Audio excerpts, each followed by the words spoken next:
Good morning students, कैसे हैं आप सभी। I hope you all are fine at your home. Online classes में आपका एक बार फिर वेलकम। आज का जो हमारा टॉपिक है वो है change of voice. Last video में आपने जो प्रेजेंट इंडेफिनिट टेंस के बारे में देखा है या पढ़ा है, उसी से रिलेटेड एक और नया टॉपिक लेकर के आया हूं मैं, ताकि दो टॉपिक हमारे साथ के साथ चल पड़े। क्योंकि वॉइस जो है वो टेंस बिल्कुल सेम तो नहीं कह सकते आप, लेकिन टेंसेस के ऊपर बिल्कुल आधारित है, बेस है उसको। यानी कि वॉइस चेंज करने के लिए हमें टेंसेस का बहुत ज़्यादा ज़रूरी है। तो इसलिए जैसे मैंने प्रेजेंट इंडेफिनिट टेंस करवाया है, तो मैं प्रेजेंट इंडेफिनिट टेंस के चेंज ऑफ वॉइस करवाऊंगा, ताकि आपको दोनों साथ के साथ चल पड़े। तो पहला हमारा जो टॉपिक है वो है चेंज ऑफ वॉइस। सेम है, वही है, प्रेजेंट, पास्ट और फ्यूचर। और सबसे पहला जो हमारा टेंस है वो है प्रेजेंट इंडेफिनिट टेंस। फॉर्मेशन इसमें वही रहेगी। सबसे पहले आपको वॉइस का पता होना चाहिए कि वॉइस है क्या चीज। वॉइस कितने प्रकार के होते हैं और कौन कौन से होते हैं, और कहाँ कहाँ हम उनका कैसे कैसे उनका हम चेंज कर सकते हैं। तो सबसे पहला जो है हमारा वॉइस। वॉइस दो तरह के होते हैं। एक तो होता है एक्टिव और एक होता है पैसिव। एक्टिव और पैसिव, यानी कि एक्टिव वॉइस और पैसिव वॉइस। वॉइस को हम हिंदी में कहेंगे, क्या कहेंगे हम, वाच्य कह सकते हैं। क्या कह सकते हैं? वाच्य, कथन। यानी कि जो वक्ता जो कहता है डायरेक्ट, उसमें हम सब्जेक्ट प्रेफर करते हैं। और जब हम किसी काम को पहले ले आते हैं तो वहाँ हम पैसिव हो जाता है उसका। तो अकॉर्डिंग टू टेंस जो है वो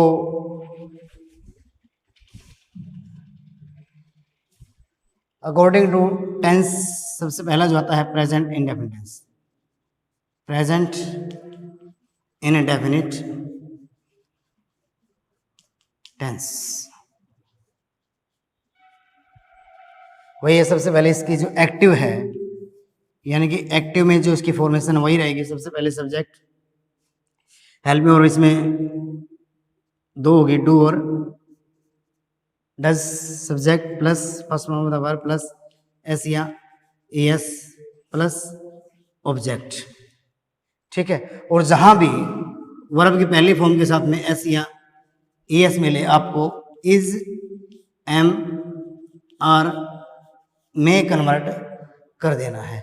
इसमें हमारे पास फॉर्मेशन दी हुई होगी सारी, जैसे ही टेक्स टी।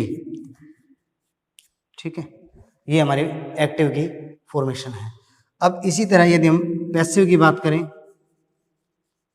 पैसिव में सबसे पहले जो है वो ऑब्जेक्ट आ जाता है, उसके बाद में हेल्पिंग वर्ब आ जाती है। अब जो हमारी हेल्पिंग वर्ब है वो ये रहेगी, इज, एम, आर, तीन रहेगी, इज, एम और आर। उसके बाद में हमारी जो first form of the verb है उसको हम third form of the verb कर देते हैं, और एक प्रेपोजिशन लगा देते हैं बाई, और उसके बाद में हम सब्जेक्ट लगा देते हैं। जैसे ये हमारा सब्जेक्ट हो गया, ये हमारी मैन वर्ब हो गई, इसके साथ में एस या ये से हो गया, और ये हमारा ऑब्जेक्ट हो गया। इसको हम ऑब्जेक्ट को इधर ले आएंगे, टी। अगर हमारा ऑब्जेक्ट सिंगुलर है तो हम इज लगा देंगे। अगर ऑब्जेक्ट हमारा इधर आकर के प्लूरल बनेगा तो हम आर लगा देंगे। जैसे टी, इज, हेल्पिंग वर्ब आ गई। उसके बाद में third form of the verb कौन सी है? टेक, टुक, टेकन। बाय हमें प्रीपोजिशन लगानी होती है। बाय ही का क्या हो जाएगा? हिम हो जाएगा। ही का हिम हो जाएगा। आपको ये प्रोनाउन चेंज भी आने चाहिए। मैं एक बार थोड़ा सा लिख देता हूँ यहाँ पे। जैसे ही का हम हिम कर देंगे, सी का हर कर देंगे, और यू का यू रहता है, इट का इट रहता है, या कोई नेम हो किसी का तो उसका नेम ही रहता है, चेंज नहीं करेंगे हम। वे का अस हो जाता है, दे का देम हो जाता है। 5 मिनट की होगी, 15 मिनट। हाँ, तो मैं आपको बता रहा था, ही का हिम हो जाएगा, सी का हर हो जाएगा, यू का यू ही रहता है, इट का इट रहता है, नेम का नेम रहता है, वी का अस हो जाता है, दे का देम हो जाता है। तो यहां तक आपको क्लियर हो गया होगा। यानी कि एक्टिव जो है वो इंडेफिनिट ही होता है। ठीक है, सबसे पहले फॉर्मेशन दी हुई होती है एक्टिव की, तो सब्जेक्ट, फर्स्ट फॉर्म होता है वर्ब, SEIS और ऑब्जेक्ट। उसके बाद में पैसिव की अगर बात करें, object, helping verb, third form होता है वर्ब, बाई और सब्जेक्ट। तरीका बिल्कुल सेम है, बिल्कुल सेम तरीका है, सिर्फ आपको हेल्पिंग वर्ब चेंज करनी आनी चाहिए बस। ये है हमारा सिंपल, जिसको हम क्या कहेंगे, सिंपल। जैसे हमने प्रेजेंट इंडेफिनिट टेंस का पढ़ा था ना, सिंपल, नेगेटिव और इंटरोगेटिव, सेम है बिल्कुल। ये रहेगा आपका, इस तरह से हम चेंज कर सकते हैं। जैसे एक मैं आपको वाक्य लिखता हूं, आई रीड द लेसन, मैं पाठ पढ़ता हूं। आप, मैंने बताया था कि I read the lesson, subject verb की पहली फॉर्म प्लस ऑब्जेक्ट। कौन सा टेंस है, present indefinite tense. Present indefinite tense में क्या आता है, या तो वर्ब की पहली फॉर्म आती है या फिर एस या ईएस आता है। तो अगर वर्ब की पहली फॉर्म हो और साथ में एस या ईएस हो तो उसको हम इज एम आर में कन्वर्ट करते हैं। तो इस द लेसन को हम इधर ले आएंगे, the lesson is read, red read होता है, स्पेलिंग सेम रहती है, रीड बाय, आई का क्या हो जाएगा, आई का मी हो जाएगा, क्या हो जाएगा, आई का बाय मी। ये हो गया हमारा कंप्लीट। इस तरह से हम एक्टिव से पैसिव में चेंज कर सकते हैं, और पैसिव से अगर एक्टिव में चेंज करना हो तो ये फॉर्मेशन मिलेगी। और इसी के आधार पे, जैसे मैथ में फॉर्मूलाज होते हैं, उस फॉर्मूलाज के अकॉर्डिंग हम स्टेटमेंट रखते हैं। अगर आप नोट करना चाहते हैं तो नोट कर लीजिए।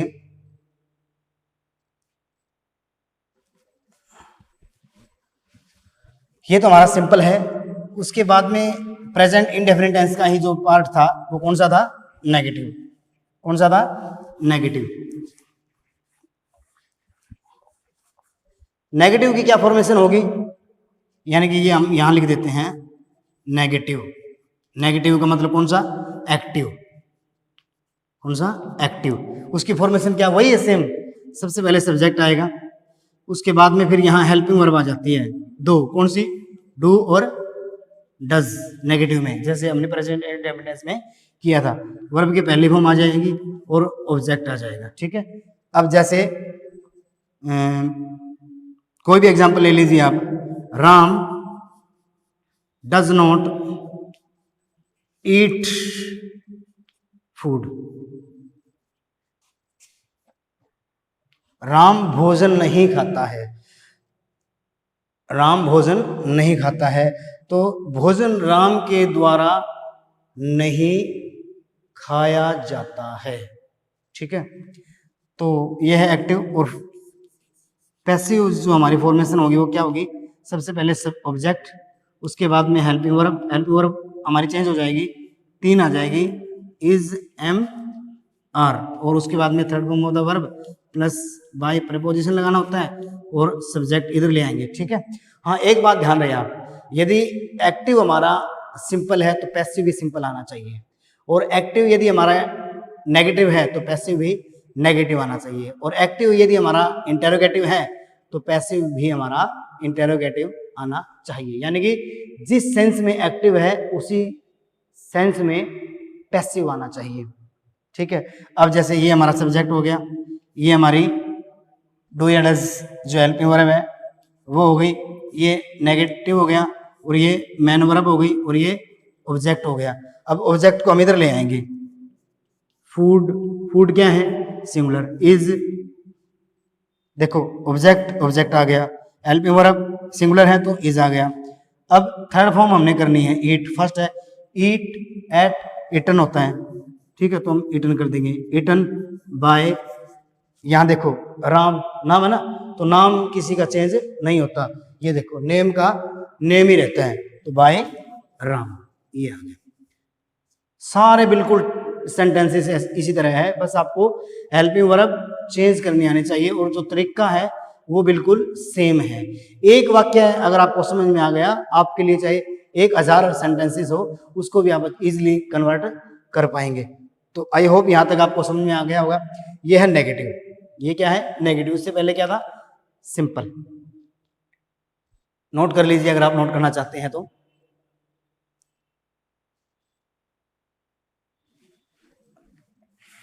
ये है प्रेजेंट इंडेफिनिट टेंस का चेंज ऑफ वॉइस।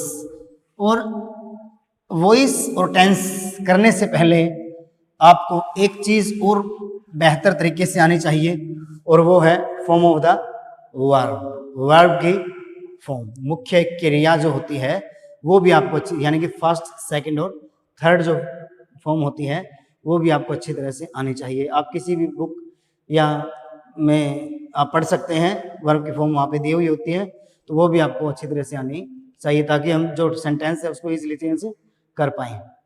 उसके बाद में आता है इंटेरोगेटिव। उसके बाद में कौन सा आता है? इंटेरोगेटिव, यानी कि प्रश्नवाचक। मैंने पहले बता दिया, अगर हमारा एक्टिव इंटेरोगेटिव है तो पैसिव भी हमारा इंटेरोगेटिव होना चाहिए। इंटेरोगेटिव के लिए जो प्रेजेंट इंडेफिनिट टेंस की परफॉर्मेंस थी वो क्या थी? सबसे पहले हेल्पिंग वर्ब थी, कौन सी? डू और डज। उसके बाद में सब्जेक्ट था, और उसके बाद में first form of the verb, और उसके बाद में ऑब्जेक्ट, और लास्ट में साइन ऑफ इंटेरोगेटिव। जैसे डज राम, वही सेंटेंस में ले लेता हूं। एक टेंस के ऊपर आपको सारे, एक सेंटेंस के ऊपर सारे टेंस कन्वर्ट करने आने चाहिए। Ram, does Ram eat the food, और लास्ट में साइन ऑफ इंटेरोगेशन। तो देखो, अगर हमारा एक्टिव हेल्पिंग वर्ब से शुरू है तो पैसिव भी हमारा हेल्पिंग वर्ब से शुरू होना चाहिए। ये हमारी एक्टिव फॉर्मेशन है, ठीक है। अब हमारी जो पैसिव फॉर्मेशन है वो क्या है? अगर हमारा एक्टिव हेल्पिंग वर्ब से शुरू हो तो पैसिव हेल्पिंग वर्ब से शुरू होना चाहिए ना। तो सबसे पहले हेल्पिंग वर्ब आ जाएगी, और हेल्पिंग वर्ब हमारे पास पैसिव की 3 है, कौन सी? इज, एम और आर। उसके बाद में आता है सब्जेक्ट, को हम पीछे रखेंगे, ऑब्जेक्ट से शुरू करेंगे, और third form of the verb कर देंगे, और बाय लगा देंगे, और सब्जेक्ट लगा देंगे, और साथ में साइन ऑफ इंटेरोगेटिव लगा देंगे। अब देखो, ये हमारी हेल्पिंग वर्ब हो गई। अब यहां देखो, ये हमारा ऑब्जेक्ट है, ये हमारा सब्जेक्ट है, और ये हमारी वर्ब है। अब ऑब्जेक्ट को हम इधर लेके आएंगे, लेकिन उससे पहले हम हेल्पिंग वर्ब लगाएंगे। अब ऑब्जेक्ट यदि हमारा सिंगुलर है तो हेल्पिंग वर्ब इज आ जाएगी, और ऑब्जेक्ट यदि हमारा प्लूरल है तो हेल्पिंग वर्ब आर आ जाएगी। तो हेल्पिंग वर्ब आर लगाएंगे, सबसे इज लगाएंगे। Is the food, helping verb आ गई, ऑब्जेक्ट आ गया। इज, देखो हेल्पिंग वर्ब आ गई, ठीक है, ऑब्जेक्ट आ गया। अब इटन, इटन बाय राम, और लास्ट में साइन ऑफ इंटेरोगेटिव, ठीक है। अब ये देखो, ये हमारा पैसिव है। Is the food eaten by Ram, क्या भोजन, खाना राम के द्वारा खाया जाता है? क्या राम खाना खाता है? ये तो हमारा एक्टिव है। यहां राम जो है वो एक्टिव फॉर्म में है, और यदि हम ये कहें कि क्या खाना राम के द्वारा खाया जाता है, तो यहाँ हमारा जो राम है वो पैसिव फॉर्म में चला जाता है, और जो ऑब्जेक्ट है यानी कि राम के द्वारा जो किया गया काम है, ऑब्जेक्ट जो वो हम आगे ले आते हैं। इस तरह से हम एक्टिव को पैसिव में चेंज कर सकते हैं। बिल्कुल आसान है। यूं कहें कि आप थोड़ा सा ध्यान देने की जरूरत है आपको। अगर आप थोड़ा सा भी ध्यान दोगे तो ये जो चेंज ऑफ वॉइस है आप फ्री में मार्क्स गेन कर सकते हैं। इसको आप इजीली कन्वर्ट कर सकते हैं। बस आपको थोड़ा सा ये है तो टेंस का पता होना चाहिए कि कौन से टेंस का है और किस में हम कन्वर्ट करेंगे। तो अगले वीडियो में हम एक दूसरे टेंस के साथ और दूसरे टेंस के एक्टिव और पैसिव वॉइस के साथ मिलेंगे। तब तक के लिए thank you, have a nice day, thank you to all.